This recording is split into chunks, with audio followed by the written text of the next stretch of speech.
Bismillahirrahmanirrahim. Assalamualaikum warahmatullahi wabarakatuh. Apa khabar pelajar-pelajar semua? Hari ini kita akan belajar bahagian hadis tingkatan 4 ya. Pelajaran yang ke-8, hindari dosa-dosa besar. Ya, hindari dosa-dosa besar. Jadi kena ingat ini adalah hadis, ya, bahagian hadis, bidang hadis, dan Ustazah harap awak kena dengar betul-betul kerana walaupun di bidang hadis, tapi intipati yang kita akan belajar lepas ni tu ada bahagian akidah, perbincangan ataupun subtopiknya banyak berbicara tentang bab akidah. Ya. Okey, sama-sama pastikan ada nota di tepi. Tolong tulis, kalau tak faham tolong tanya ya. Okey, kalau di buku teks awak pada muka surat 56 bahagian hadis ini, muka surat 56. So kita pergi kepada hadis tersebut.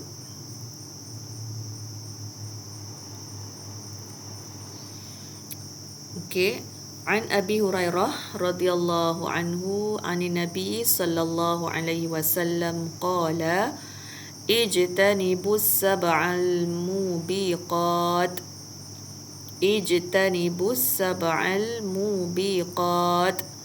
qalu ya Rasulullah wa ma hunna qala asyirku billah was-sihru wa qatlun nafsi allati harramallahu illa bil haqq wa aklur riba wa aklu malil yatim wa tawalli yawmaz zahfi wa qadhful muhsanatil mu'minatil ghafilat.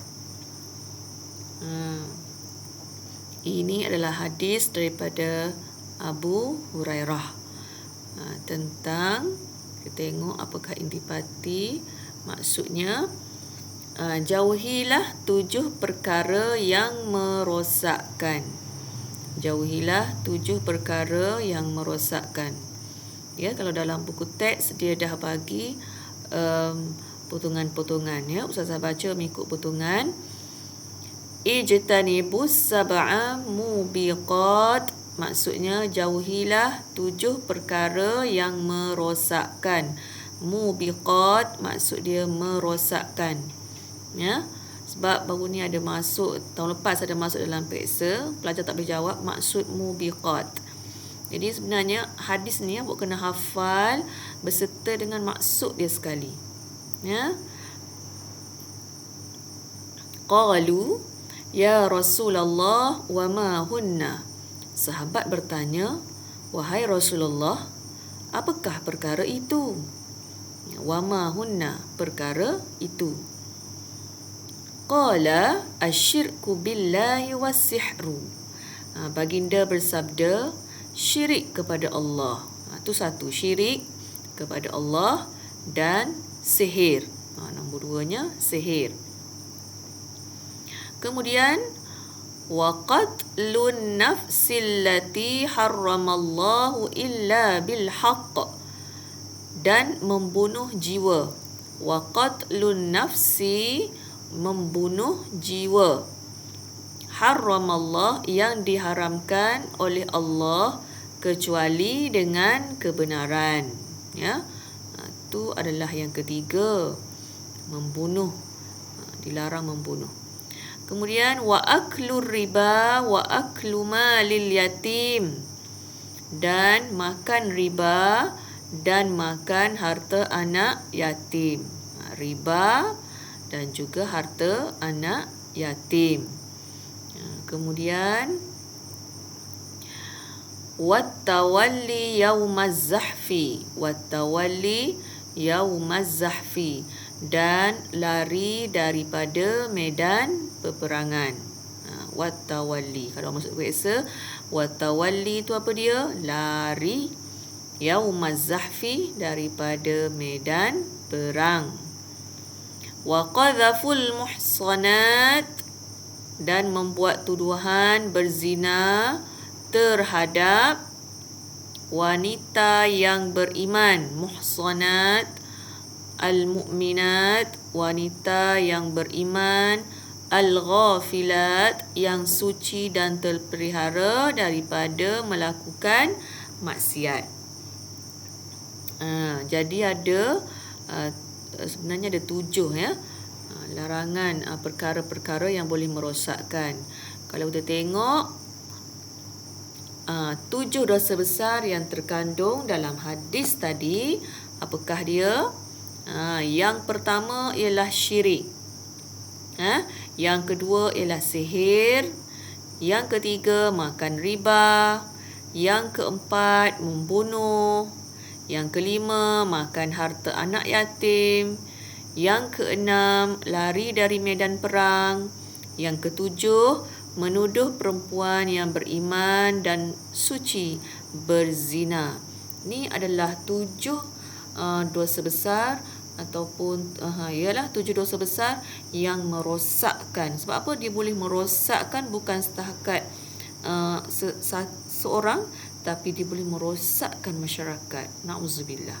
Benda-benda ni memang berlega-lega di dalam kehidupan kita. Kalau kita tengok, ada orang yang kena sihir, ada orang yang menggunakan riba dalam kehidupan dia, kan?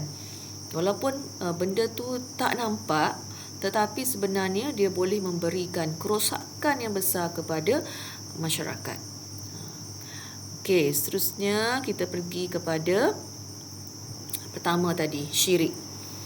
Ni dengar elok-elok ya. Syirik, jangan awak tertukar dengan kufur, jangan tertukar dengan munafik. Syirik kepada Allah Subhanahu Wa Taala, syirik ada 2. Ya, syirik jali dan juga syirik khafi. Jali ni nyata. Syirik yang nyata, yang nampak. Iaitu apa dia? Syirik jalinya menyekutukan Allah dengan sesuatu pada zat Allah tu sendiri, sifat Allah dan af'al ataupun perbuatan Allah itu. Kita menduakan. Contoh apa dia? Contoh terang-terangan kita nampak orang tu walaupun dia Islam, tetapi kita nampak dia menyembah berhala. Ya, macam Ustaz bagi tahu yang minggu lepas lah. Kita sembah sesuatu, tak kira lah kalau bukan berhala pun, maksudnya apa-apa sesuatu yang kita sembah. Okey, yang kedua meyakini. Kita yakin dalam hati ni, benda tak nampak, betul tak? Tapi yakin dalam hati Nabi Isa alaihi salam adalah sebagai anak Allah. Bila mari terbayang di hati kita, kita yakin sebenarnya dalam Islam Nabi Isa bukan anak Allah, tapi Nabi Isa hanyalah seorang Nabi. Dia bukan anak kepada Allah. Mustahil Allah itu mempunyai anak. Yang ketiga, meyakini alam dikuasai oleh selain daripada Allah. Kita yakin bahawa alam ni tak mampu sebenarnya Allah nak mentadbir seorang-seorang ni. Mesti dia perlukan orang lain. Kita rasa Allah itu lemah. Allah perlukan makhluk lain. Ataupun Allah perlukan yang sama dengan dia juga untuk mentadbir alam semesta ini. Kita rasa mustahil dia mampu untuk mentadbir setiap berlaku di alam dunia, kemudian berlaku di luar pada dunia ni, galaksi dan sebagainya. Itu dikira sebagai syirik jali. Jadi jangan dalam hati kita rasa perkara-perkara ni, ya. Na'udzubillah. Sebab tu kalau nak belajarlah dengan guru yang ada tauliah, yang bersanad orang panggil. Maksudnya kalau contoh ustazah dah belajar dengan guru ustazah di universiti, di sekolah agama dulu. Begitu juga dengan ustaz. Itu adalah guru yang telah diberi tauliah. Jangan tiba-tiba awak jumpa kawan awak ke, lepas tu dia cakap, oh sebenarnya kita tak boleh bergantung kepada Allah seorang. Kita kena bergantung kepada ramai. Kita kena menyembah lebih daripada satu Allah tu. Jadi itu adalah sesuatu yang salah. Ya? Okey, kemudian pergi kepada syirik khafi ataupun tersembunyi. Benda ni tak nampak, melakukan sesuatu amalan bukan bertujuan kerana Allah. Contohnya melakukan solat kerana mengharapkan pujian manusia ataupun riak. Ni juga adalah salah satu daripada perkara yang khafi, tersembunyi. Dia macam syirik juga riak ni. Tapi dia khafiyun, tak nampak. Berasa hebat dengan amalan sendiri. Kita rasa kita ni puasa sunat Isnin Khamis rasa aku hebat. Orang lain tak boleh buat, aku boleh buat. Ni antara syirik khafi. Dia boleh merosakkan diri kita, boleh merosakkan pemikiran kita. Okey.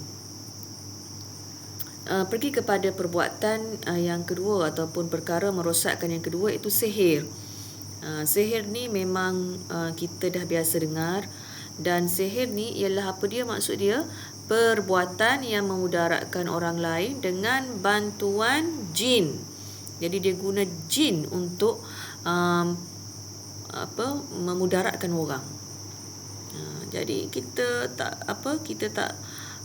jangan kita peliklah pula kadang-kadang sihir ini berlaku di sekitar keluarga kita sahaja. Sebab tu kalau awak kan ada Facebook ke, ada Instagram ke, ada Twitter ke, ada sesuatu media sosial ni, awak nak bagi tahu kebahagiaan diri awak, sebenarnya bagi ustazah lebih baik tidak bagi tahu daripada kita bagi tahu. Kalau kita bagi tahu, banyak sangat mudaratnya. Contoh, kita tunjuk gambar keluarga kita bahagia. Kita tahu tak semua kawan-kawan kita ada bahagia. Tak semua orang yang bahagia. Mungkin orang tak bahagia, bila tengok kita bahagia, dia akan rasa dengki.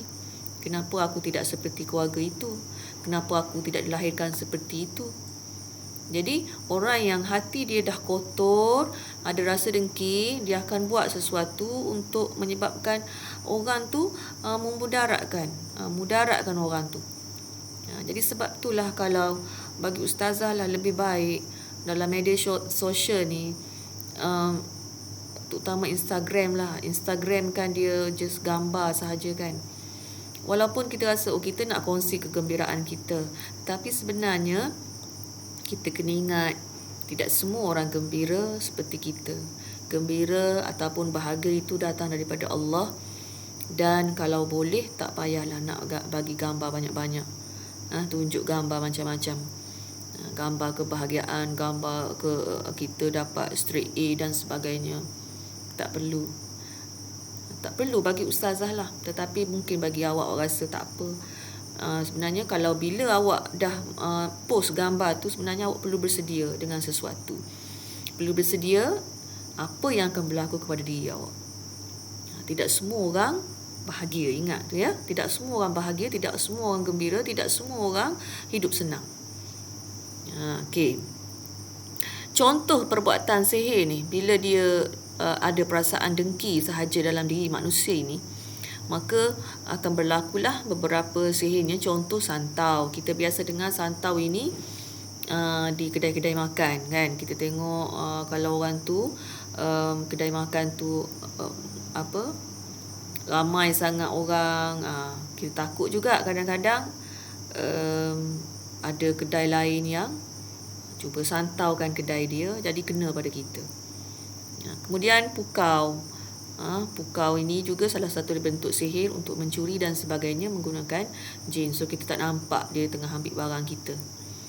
Minyak pengasih ini untuk orang yang berdengki, sebab keh-keh gewe-gewe ni lah, keh macam ni awak kena ingat.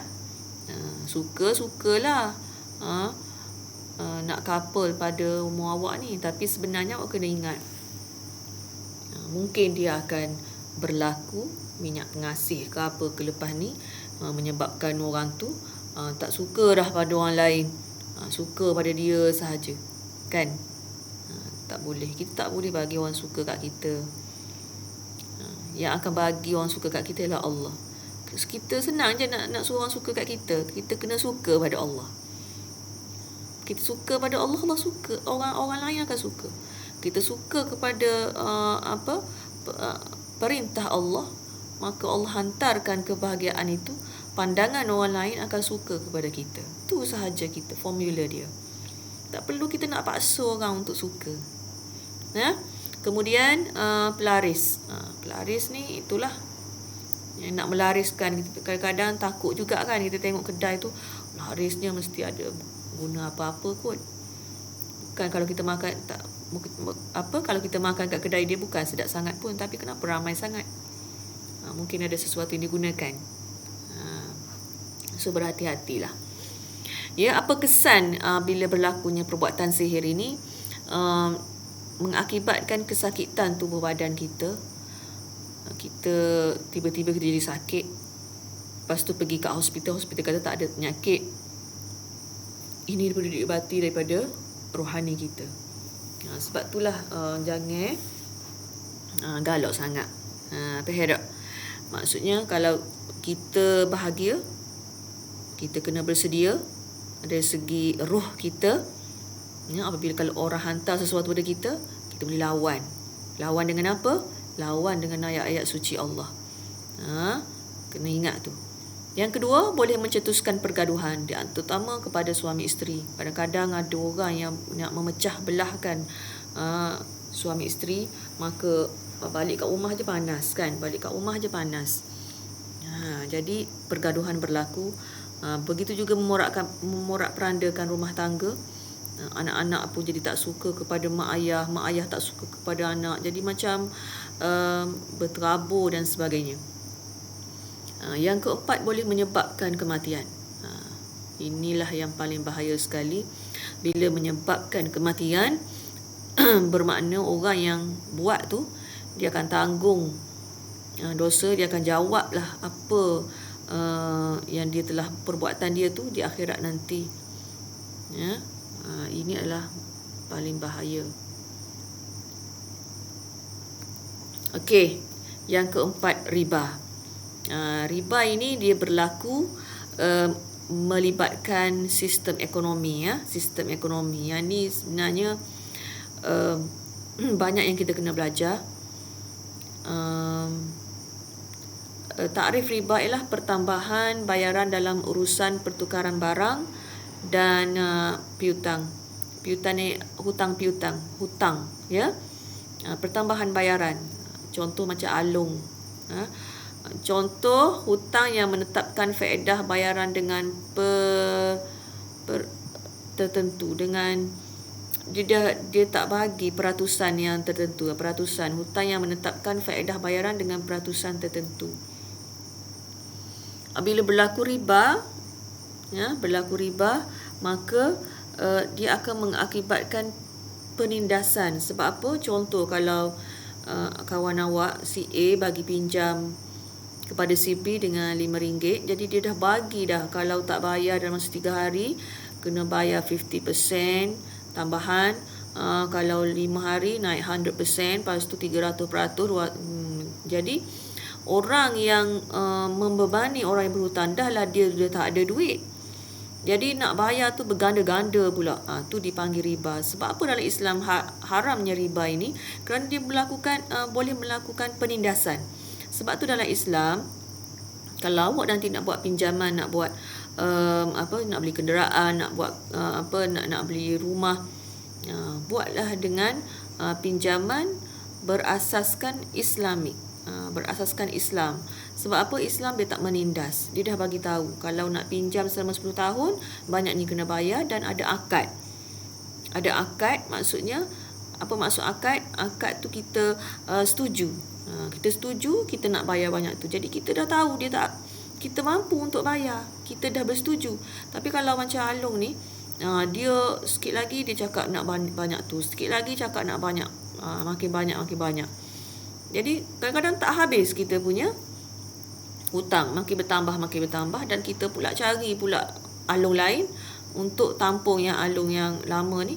Lepas tu kena pula ahli yang lain. Yang tu yang jadi porak-peranda dan juga akan mengakibatkan kematian juga kadang-kadang, ya, dan melumpuhkan ekonomi umat Islam. Kalau berlakunya riba macam ni, macam mana nak maju? Tak akan maju kan? Tak akan maju dalam keadaan kalau berlakunya banyak riba dalam kehidupan. Kemudian yang kelima, Nabi cerita kerosakan yang kelima ialah makan harta anak yatim.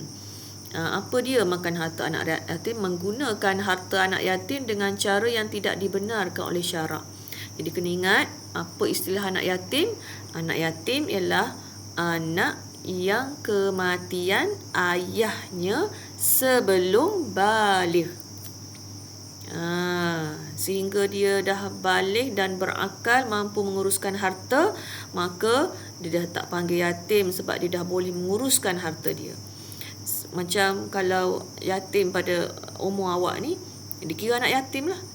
Kalau ayah dah tak ada, maka dikira anak yatim. Sebab apa? Awak tak mampu nak menguruskan harta lagi. Jadi orang yang menjaga awak tu, yang anak yatim ini, dia kena pandai jaga harta tu supaya tidak makan harta anak yatim.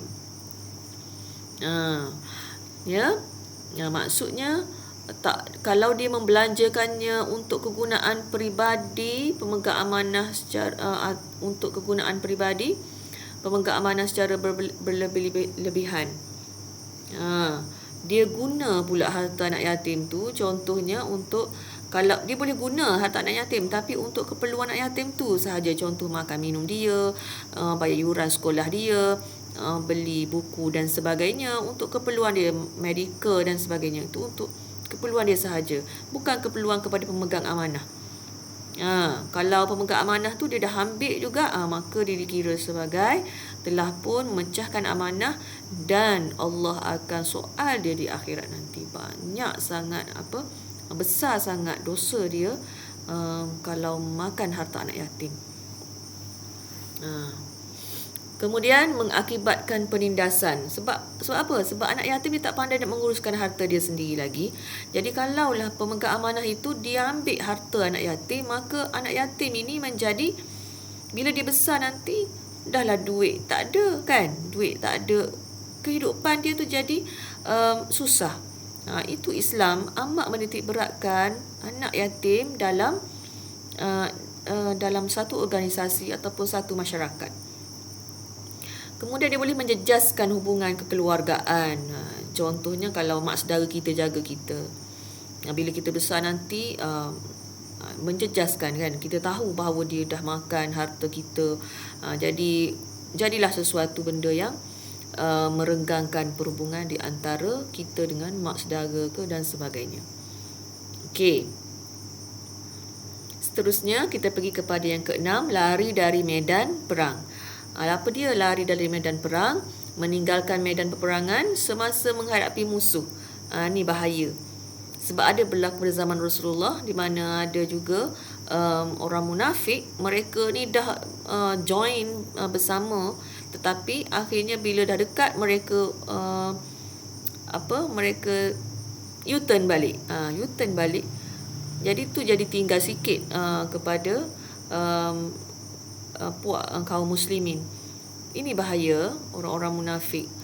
Sebab apa? Kalau lari daripada medan perang ni dikira sebagai dosa besar kerana dia telah pun dia dah berjanji dengan Allah untuk berjihad, tapi dia cut, maksudnya dia mungkir janji itu, maka dikira sebagai dosa besar. Walaupun nampak macam tak apalah kot, kita seorang je kot, tak ada dalam organisasi tu kan, kita dah berjanji. Tapi bagi Islam, meninggalkan dalam medan perang merupakan satu daripada dosa besar yang boleh merosakkan. Sebab apa? Dia boleh merosakkan organisasi. Sebab kita dah plan. Sebab bila peperangan ni dia ada plan, faham? Orang barisan depan apa dia kena buat, barisan tengah apa kena buat, barisan belakang apa kena buat, barisan tepi. Tapi bila dah ada yang U-turn balik, maka dia punya organisasi itu dah terpecah. Bila terpecah, mungkin akan berlaku beberapa kekalutan di situ. Faham? Contohnya melarikan diri daripada pasukan yang sedang bertempur menghadapi serangan musuh. Dan juga enggan mempertahankan negara apabila diarahkan. Awak walaupun remaja, kalau pemimpin kita kata kita kena berjuang kepada negara, maka kita kena sahut. Sahut sebab kita adalah pemuda. Pemuda ni masih kuat, takkan nak suruh pakcik-pakcik umur 60, 70 pergi berjuang. Tentunya akan dari segi logiknya akan kalah, betul tak? Kesan dia apabila lari pada perang ni akan keselamatan negara Islam, dan negara akan terancam, dan negara akan terdedah dengan penjajahan dan juga campur tangan asing. Ini amat-amat bahaya. Terutama melibatkan negara. Okey, seterusnya yang ketujuh ni sebenarnya ialah membunuh. Perbuatan menghilangkan nyawa seseorang. Jadi kita tak boleh kita nak marah kat ustazah ke, marah kat siapa-siapa kawan yang nak marah sangat, kita bunuh dia. Dan ingat, bunuh adalah dosa besar kerana menghilangkan nyawa seseorang tanpa alasan yang munasabah, tak ada sebab marah, tak boleh. Bukan kita nak bunuh orang sebab marah. Contoh, kita tembak dia, menikam dia, meletakkan racun dalam makanan. Tu juga kesan dia sebab apa? Boleh menyusahkan keluarga mangsa dan juga memporak-perandakan kehidupan masyarakat. Bila tak kena sikit bunuh, apa jadi pada masyarakat? Akan berlaku porak-peranda. Kan? Tak boleh nak orang panggil ketakutan satu hal dah. Nak keluar rumah pun takut. Tu Islam marah ya, sebab tu dosa besar. Dan yang seterusnya, yang ketujuh ialah menuduh perempuan yang beriman dan suci berzina. Kita tak boleh kata kat orang, tu dia lah buat tu, tanpa ada bukti. Awak kena ingat, sebab orang yang menuduh wanita Islam yang baik melakukan perzinaan tanpa membawa saksi, dia ada hukum dia, nama dia qazaf. Orang tu kena hukuman di dunia dan di akhirat, kerana dia telah menuduh orang tanpa bukti. Contoh percakapan atau pertuduhan yang jelas seperti kamu telah berzina, atau memanggil wanita tu wahai penzina. Tak boleh. Kesan dia akan menjatuhkan maruah dan juga mencetuskan perbalahan. Jadi benda ni dia kena settle di mahkamah, betul ke tak? Jadi orang yang dituduh tu sepatutnya dia boleh saman kat mahkamah tu, betul ke perbuatan dia. Dan orang yang menuduh ni dia kena datangkan 4 orang saksi, betul ke yang dia cakap tu, kan? Ada bukti. Okay, so kita pergi kepada pengajaran hadis. Jadi apa yang hadis ini bercerita kepada kita? Kita hendaklah sentiasa memelihara diri kita daripada perbuatan syirik, kerana ia boleh merosakkan akidah kita. So akidah adalah sesuatu pegangan. Kalau pegangan ataupun kalau sebatang pokok tu dikira sebagai akidah, ni duduk kat bawah ataupun akar. Kalau akar tu dah rosak, maka rosak diri kita. Sebab tu dalam Islam paling penting sekali adalah akidah kita tu mesti kuat, teguh. Kita hendaklah menghindari diri pada perbuatan membunuh, kerana membunuh melanggar hak asasi manusia. Manusia, hak asasinya ialah untuk hidup, bukan untuk dibunuh. Dibunuh hanya kerana kalaulah berlaku peperangan, tu lain cerita. Kita hendaklah bersikap amanah dalam menguruskan harta anak yatim. Kena amanah. Kita hendaklah mempertahankan keamanan negara supaya Islam dapat ditegakkan, dan kita hendaklah menghindari diri pada menuduh orang berzina tanpa bukti supaya maruah umat Islam terpelihara. Itu adalah pengajaran hadis, dan Ustazah rasa dah habis kita tentang hadis tersebut.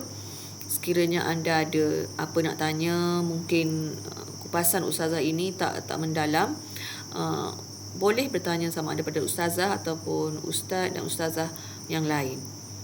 InsyaAllah kami akan membantu. So, kalau boleh jawab ya soalan ni 1, 2 dan 3 dalam buku nota awak. Nanti kita akan bincang jawapan ini dalam sesi yang lain. Okey, setakat itu sahaja. Wabillahi taufiq wal hidayah. Wassalamualaikum warahmatullahi wabarakatuh.